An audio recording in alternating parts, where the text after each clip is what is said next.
Selamat malam, pemirsa. Anda menyaksikan Prime Talk Tajam Mendalam. Partai Demokrat kembali disorot karena tak kunjung menentukan sanksi bagi kader dan politisinya yang berbelok arah mendukung Jokowi Ma'ruf, tidak sejalan dengan dukungan resmi Demokrat kepada Prabowo Sandiaga.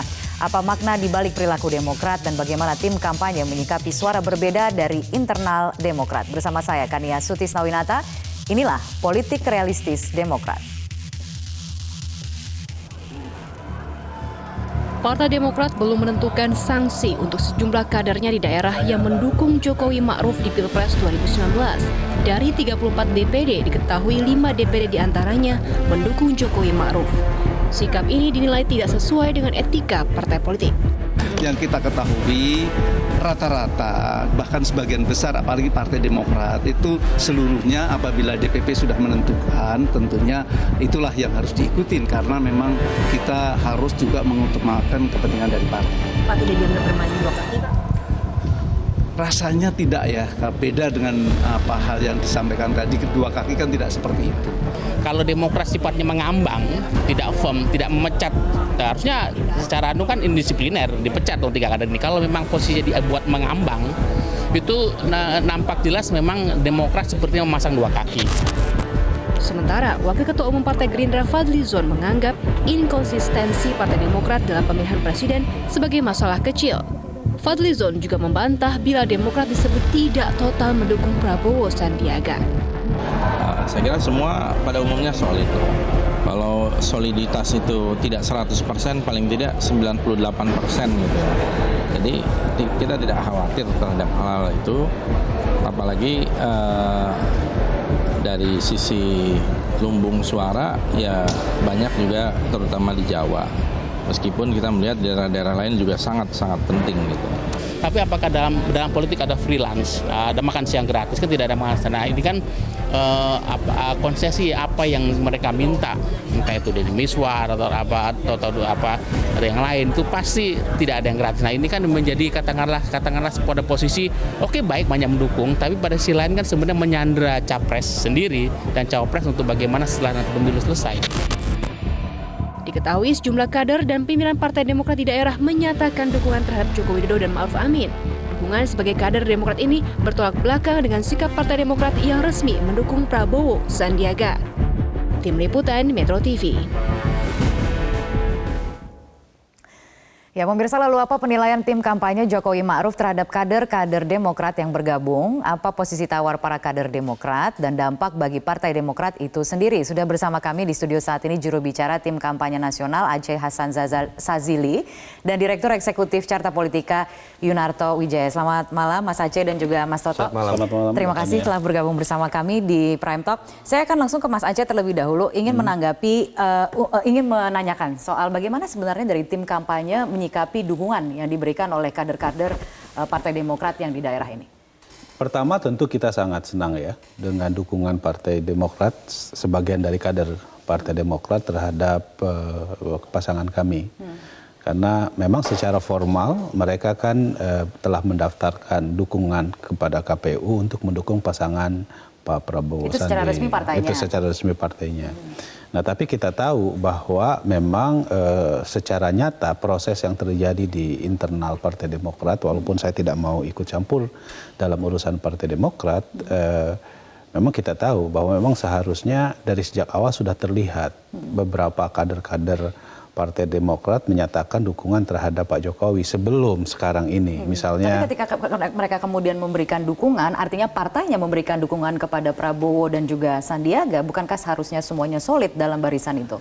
Iya, idealnya kan begitu, tapi kan nyatanya bahwa ada beberapa sebelum Partai Demokrat memutuskan kepada Pak Prabowo Sandi pun kita tahu misalnya kayak Pak Tuan Guru Bajang. Secara tegas kok menyatakan bahwa dia mendukung terhadap Pak Jokowi.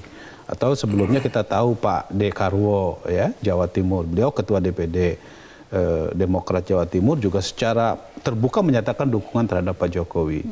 Jadi suasana di internal Partai Demokrat sendiri kalau kita lihat ya tentu sebetulnya para pemilih atau daerah-daerah yang besar malah lebih banyak dukungan kepada Pak Jokowi. Nah soal mereka kemudian menentukan sikap politik secara resmi kepada Pak Prabowo Sandi, tentu itu hak mereka. Tetapi masyarakat bisa menilai bagaimana proses pengambilan keputusan di Partai Demokrat sendiri, kan begitu.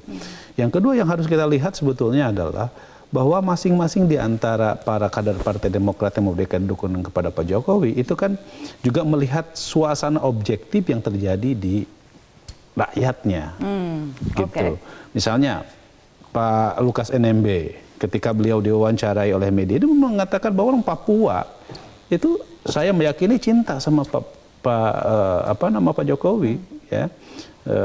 Beliau adalah presiden yang sering datang ke Papua dan menyelesaikan berbagai persoalan untuk mengatasi kesenjangan wilayah begitu. Baik, dan kemudian diberikan dispensasi. Ya, rencananya seperti itu ya. Ya, sebetulnya agak lucu juga ya sebuah partai politik memberikan dispensasi gitu ya, kayak nilai aja gitu. Tapi ya itu pilihan politik. Saya kira kita hormati saja gitu ya. Nah, tentu buat kami senang begitu ya. Tapi akan seberapa membantu sebenarnya terhadap proses pemenangan? Saya kira sangat membantu. Ya, sangat membantu. Kenapa? Karena bagaimanapun kita tahu seperti misalnya Pak Dekarwo. Siapa sih di Jawa Timur yang nggak kenal Pak Dekarwo? Dan endorsement Pak Dekarwo saya kira sangat kuat. Pak Lukas NMB di dalam pilkada kemarin di Papua kan besar sekali kemenangan beliau. Jadi ketika mereka memberikan dukungan Pak Jokowi tentu punya implikasi elektoral yang luar biasa buat Pak Jokowi. Baik, saya ingin ke Mas Toto kalau begitu untuk menanggapi. Artinya apakah memang aroma-aroma urusan internal tadi yang sempat disebutkan oleh Mas Aceh ini memang sudah tercium dari sejak awal, dan bahwa ketika kemudian akhirnya Demokrat yang sudah menyatakan dukungannya secara resmi kepada Prabowo dan Sandiaga dan kemudian memberikan dispensasi gitu dalam tanda kutip kepada kader-kader yang memang akhirnya masih memutuskan untuk tetap memberikan dukungan kepada Jokowi dan Kiai Haji Ma'ruf, ini apakah ini memang langkah politik yang realistis bagi Demokrat? Saya pikir 3 kemungkinan ya, kan bisa dilihat dari kacamata. Pertama, apakah kemungkinan ini hanya sebagian kadernya Mbak Lelo, atau pilihan kedua, jangan-jangan ini sebuah sikap yang memang didorong dari atas.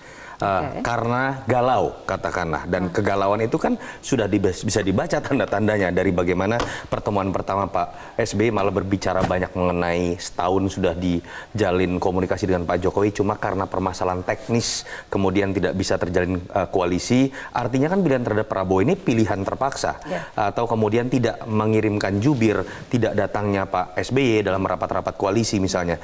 Atau pilihan ketiga, ini bukan sebuah kegalauan entah dari kader atau dari Pak SBY sendiri, tapi sebuah sikap yang memang sengaja dilakukan sebagai hitung-hitungan elektoral yang paling realistis.